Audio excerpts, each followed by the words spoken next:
esfera que o Senhor é, né? Quando falou do Senhor como luz e sendo uma luz inacessível e que lá não há mudança, não há alteração, a constância de Deus, né? Eu desfrutei muito disso. E hoje, infelizmente, a gente vive muito em função do tempo.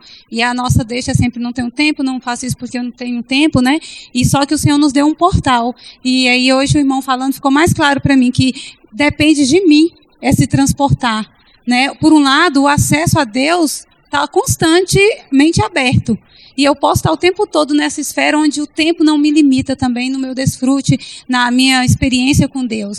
Mas eu preciso ter a iniciativa de transpor, de passar essa esfera que é aqui terrena, né? E a gente cantou aquele hino, pensai nas coisas lá do alto, buscai as coisas lá do alto.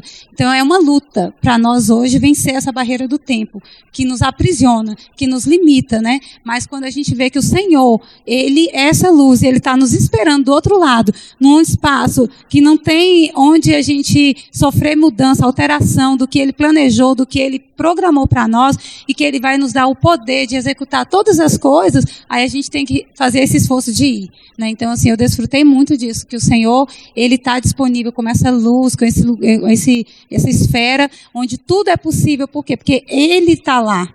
E é nele que não tem tempo, nem início, nem fim. É nesse Senhor que a gente pode realmente executar o plano dele, fazer todas as coisas, entender o propósito dele, deixar de ser como Jó, né, de questionar, porque nesse tempo a gente questiona, Senhor, mas por quê? Está demorando. E eu fiquei me vendo, né, porque às vezes a gente fica nessa, Senhor, isso não acontece aquilo. Não. Por quê? Porque nós estamos presos a essa esfera. Mas quando a gente se volta para o Espírito, realmente, aí você fala, não, o Senhor, Ele sabe todas as coisas. E o sopro do Todo-Poderoso, Ele está dentro de mim, não como queixa, mas para me fazer poderosa para cumprir o plano dele nessa terra, capacitada e habilitada. Amém. Amém. Eu não tinha visto ainda Jó 32:8 nessa visão, né? Deus dá vida pelo Espírito. Aí aqui o Senhor me deu uma revelação, que se o Senhor dá a vida pelo Espírito, e eu preciso de vida para viver, para andar, para prosseguir, para administrar tantas coisas, não adianta eu correr para lá e para cá ou tentar resolver nas minhas forças. Porque você pode até resolver, mas não vai ter vida. Então nós precisamos de vida. E a questão do portal eu também desfrutei muito, porque o Senhor, Ele está esperando por nós. Abrir ou fechar muitos portais. E ano passado, em janeiro, o Senhor me chamou para uma consagração. E Ele falou o seguinte, Ele falou que eu tinha que orar pela minha descendência. E eu, 1 mês de jejum e oração, orando pela minha descendência inteira.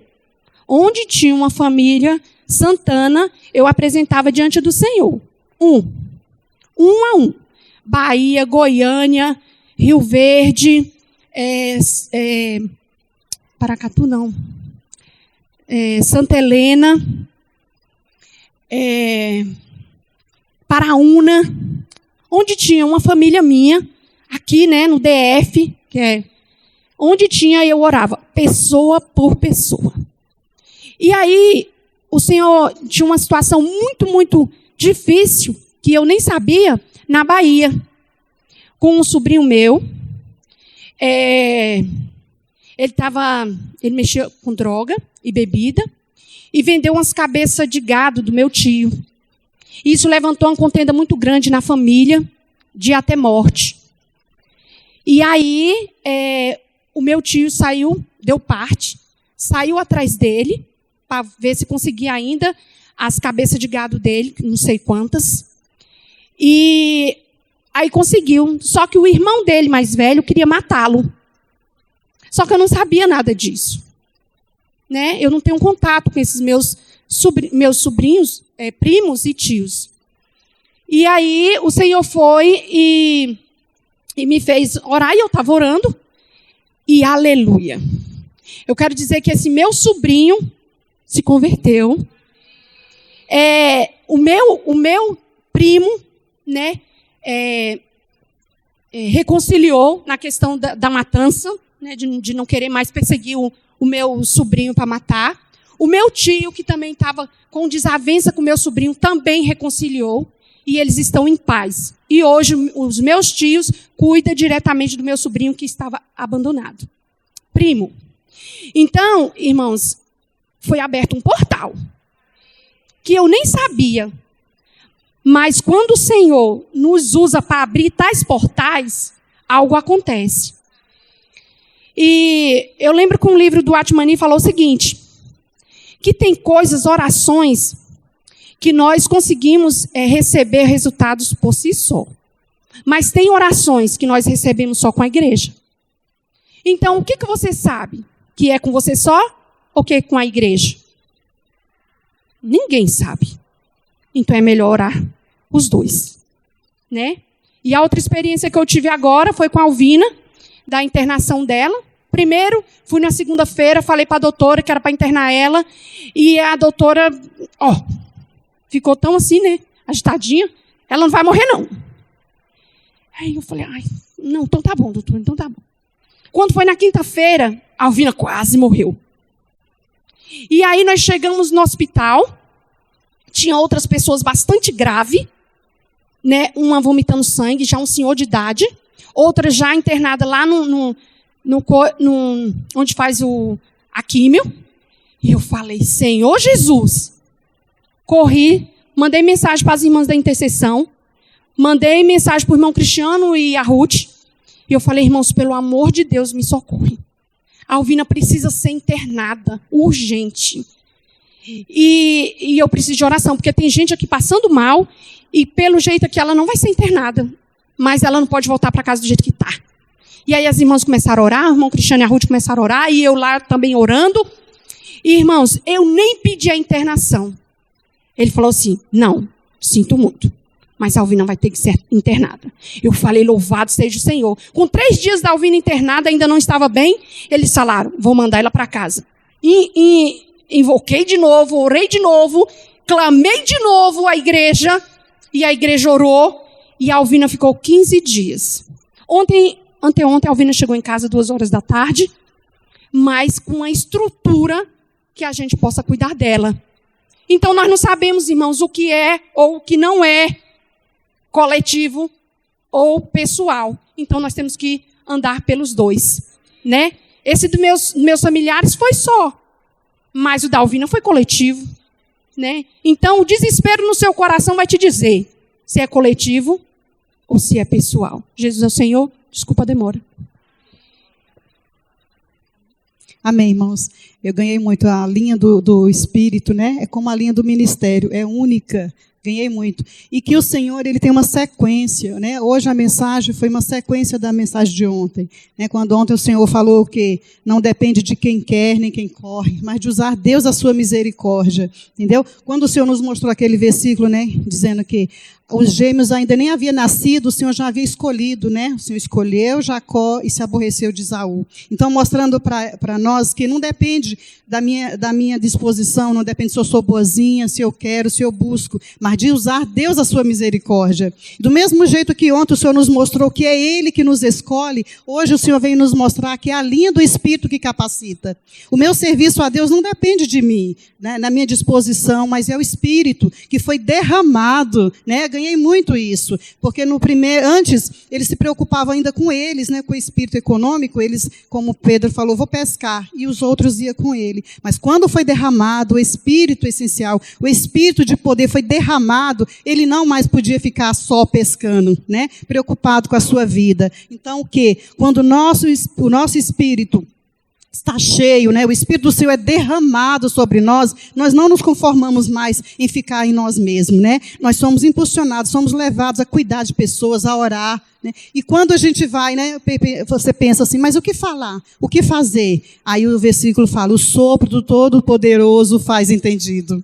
É o Espírito que nos dá capacidade de falar, de orar, de cuidar das pessoas. É Ele que nos traz a palavra, é Ele que nos traz a oração, é Ele que nos capacita. Amém? Então, irmãos, não podemos ficar mais em nós mesmos, porque o Espírito já foi derramado. O Espírito está sobre nós. O Senhor já nos ungiu para a obra do ministério. Amém?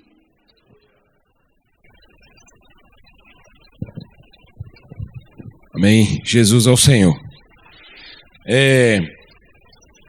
Não sei se os irmãos já questionaram em relação a algumas porções da palavra que elas se apresentam para nós de maneira tão grandiosa, e aí quando nós olhamos para a nossa experiência, a gente fala assim, mas não é assim. Por exemplo,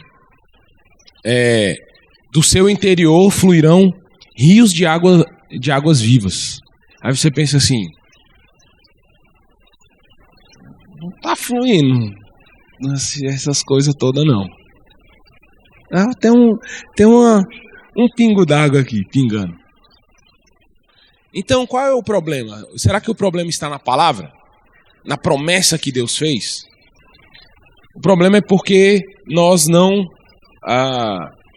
usamos adequadamente aquilo que o Senhor nos deu. Irmãos, essa manhã foi dito e foi explicado para nós como o Espírito ele é poderoso. Imagina você que todas as vidas são sustentadas pelo sopro de Deus. É a respiração. Imagina, nós estamos falando de 7 bilhões de pessoas,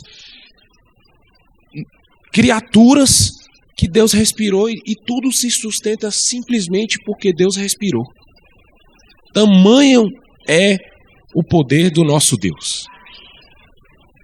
Mas quando nós olhamos para a nossa experiência, nós não vemos tanto poder assim. E o que eu gostaria de compartilhar com a igreja, irmãos, é que o que eu tenho desfrutado essa semana, eu compartilhei já com o Jorge, é sobre idolatria. Os hinos que nós cantamos fala que o Espírito, aquilo que o Senhor nos dá é suficiente. É suficiente. Libera o Espírito, né? Nós cantamos o verso 25. Suficiente te satisfaz. Suficiente, na nossa interpretação mais simples, é algo que basta. No sentido de é pouco, mas eu me contento com esse pouco. Já serve para mim. Mas não é isso o que o hino está dizendo. E não é isso que a palavra diz. Suficiente significa que tudo o que você precisa, você vai encontrar no Espírito. Tudo o que você precisa está lá. Mas o problema, irmãos, é que nós tornamos coisas, e uma das palavras que o Jorge disse hoje, que o Senhor falou por meio dele, é essencial. Nós tornamos coisas dessa terra que não são essenciais, nós tornamos essenciais no nosso coração. Irmãos, e o grande perigo não são coisas negativas. Se eu falar para você que o dinheiro pode ser um ídolo para você, é fácil de você identificar? Claro. O próprio Senhor falou que ninguém pode servir a 2 senhores. Ou você serve a Deus ou você serve as riquezas, a Mamon. E se eu falar para você que o seu filho pode ser um ídolo no seu coração? E se eu falar que a aceitação das pessoas pode ser um ídolo no seu coração? E se eu disser para você que as suas virtudes, elas podem ser um ídolo no seu coração? Irmãos, o nosso coração, como a gente já ouviu em mensagem aqui, nesse púlpito, é uma fábrica de ídolos. Nós facilmente transformamos as coisas dessa terra, as coisas do nosso coração, os nossos anseios, em um ídolo no nosso coração. E essa semana eu desfrutei, irmãos, que, se os irmãos me permitem, ainda 1 minuto. A experiência de Lia. Vocês lembram de Lia? A primeira esposa de Jacó. Você sabia que Jacó era um idólatra? Ele trabalhou por uma mulher durante 14 anos. Falsamente nós acreditamos que aquilo é romance e é amor. Não é. Aquilo é idolatria. E quando Lia se casou com Jacó, ela tinha um anseio. E o anseio dela era que Jacó se unisse a ela. E cada filho que ela dava, ela falava assim, agora Jacó, ele vai me amar. Porque era o que estava no coração dela. No segundo filho, dessa vez, o Senhor me abençoe e Jacó agora vai se apegar a mim. Irmão, somente no último filho é que ela fala assim: agora eu vou louvar o Senhor. Sabe por quê? Porque naquele momento ela entendeu que nenhum dos filhos preencheu o coração dela. E aí no último filho, que foi Judá, ela louvou o Senhor. Ela foi liberta da idolatria. Sabe quem é Judá? É a tribo primeira de onde o Senhor Jesus nasceu. Irmãos, quando você permite que Deus trate a idolatria no seu coração, Deus vai alçar você para voos muito maiores. Tem bênção que Deus Ele não pode dar para você, porque Ele sabe que no dia que Ele der, você vai tornar essa bênção no ídolo do seu coração. Tudo o que você precisa está no Espírito. O Espírito é a chave, não só para as nossas coisas, mas para poder cumprir a economia de Deus. O C89 nós cantamos isso. Irmãos, a partir do nosso Espírito, quando ele começa a se transbordar, quando o Espírito transborda, sabe quem é o primeiro alvo? Você. Porque ele sai do seu interior, alcança você para depois edificar a casa de Deus. O primeiro beneficiado é você. Ó Senhor Jesus, obrigado, Senhor. Obrigado por essa manhã que podemos ouvir a Tua palavra. Nosso espírito foi alimentado. Senhor, mas queremos mais. Senhor, o Espírito precisa abundar de tal maneira que consiga edificar a Tua igreja, ao cumprir a Tua obra.